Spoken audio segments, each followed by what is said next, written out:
கடலூர் மாவட்டம் புவனகிரி அருகே வேளாண்மைத்துறை அதிகாரிகளிடம் பெஞ்சல் புயல் நிவாரணம் கேட்டு விவசாயிகள் வாக்குவாதத்தில் ஈடுபட்டனர். ஓடக்கநல்லூர், வடப்பாக்கம் உள்ளிட்ட பல்வேறு கிராமங்களில் பெஞ்சல் புயல் நிவாரணம் 250 விவசாயிகளுக்கு மேல் இதுவரை வழங்கப்படவில்லை என கூறப்படுகிறது. முறையாக விண்ணப்பித்தும் தங்களுக்கு உரிய நிவாரணம் வழங்காமல் காலம் தாழ்த்தி வருவதற்கு கண்டனம் தெரிவித்து கீரப்பாளையம் வட்டார வேளாண்மைத்துறையினரிடம் விவசாயிகள் கடும் வாக்குவாதத்தில் ஈடுபட்டனர். நிவாரணம் வழங்க தாமதித்தால் போராட்டம் நடத்தப்படும் என்றும் விடிய அரசு அதிகாரிகளை விவசாயிகள் எச்சரித்தனர். கிருஷ்ணகிரி மாவட்டம் போச்சம்பள்ளி அருகே பொதுமக்களுக்கான பயணிகள் நிழற்கூடத்தை சீரமைத்து தர வேண்டும் என கிராம மக்கள் வலியுறுத்தியுள்ளனர். ஓலைப்பட்டி கூட்ரோட்டில் உள்ள பொதுமக்களுக்கான பயணிகள் நிழற்கூடம் சேதமடைந்து காணப்படும் நிலையில் கூரைகள் பெயர்ந்து தூண்கள் வலுவிழந்து எப்போது வேண்டுமானாலும் இடிந்து விழும் நிலையில் இருக்கிறது.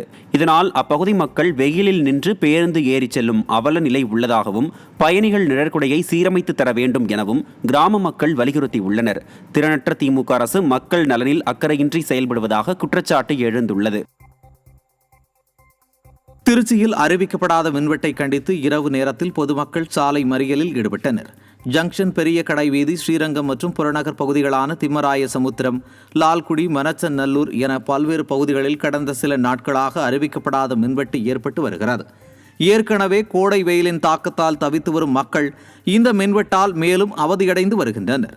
இந்த மின்வெட்டை கண்டித்து திருவானைக்கோவில் மற்றும் திம்மராய சமுத்திரம் பகுதியில் பொதுமக்கள் சாலை மறியலில் ஈடுபட்டனர்.